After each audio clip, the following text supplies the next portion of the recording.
Մենք այսօր այստեղ ենք մի այնպիսի պահի, երբ Հայաստանը գտնվում է միջազգային ուշադրության կենտրոնում։ Երևանում է Ամերիկայի Միացյալ Նահանգների փոխնախագահը, ով նաև Բաքվում է լինելու։ Միացյալ Նահանգները այսօր հանդիսանում է Հայաստան, Ադրբեջան խաղաղության գործընթացի հիմնական միջնորդը։ Սա մեկ բան է նշանակում։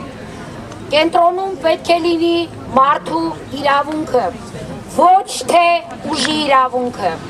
Եվ այդ մարդու իրավունքի ամենակոպիտ խախտումը այսօր հայ գերիների Բաքվի բանտերում լինելն է։ Եթե խոսում ենք խաղաղության մասին, ապա գերիներ չեն կարող լինել Բաքվի բանտերում։ Մենք չենք կարող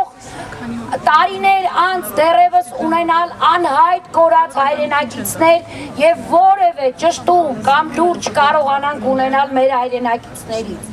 Եթե խոսում ենք վստահության մասին, ապա չենք կարող ականատես լինել կեղծ դատավարությունների։ Եվ ի վերջո, եթե խոսում ենք միջնորդության մասին, ապա չի կարող լինել այսպիսի լռություն, որ տիրում է։ Այս հրապարակից մեր ուղերձը պարզ է, հստակ։ Միջնորդությունը պարտավորություն է, ոչ թե դիտորդական դեր։ Ամերիկայի Միացյալ Նահանգները ունի ոչ միայն ազդեցություն,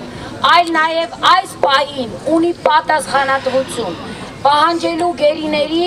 արագ, անհապաղ և անվերապահ ազատ արձակումը։ Մենք չենք խնդրում բացարձակ կամ բացառիկ վերաբերմունք։ Մենք պահանջում ենք այն նվազագույնը,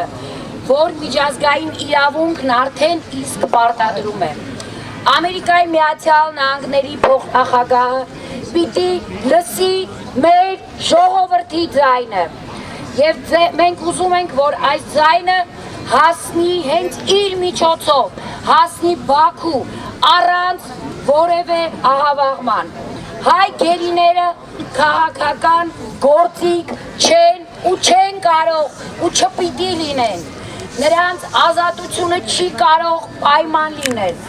Այն նախապայման է ցանկացած իրական խաղաղության համար։ Եթե նրանք ազատ չեն արձակվում, ուրեմն չկա խաղաղություն եւ այդ խոսակցությունները դատարկ ու սին են։ Մենք այստեղ ենք, որպեսզի հիշեցնենք բոլորին։ Մենք չենք լռելու, քանի դեռ վերջին հայ գերին ազատ չի արձակվել։ Խաղաղությունը առանց ազատության չի կարող լինել ազատություն։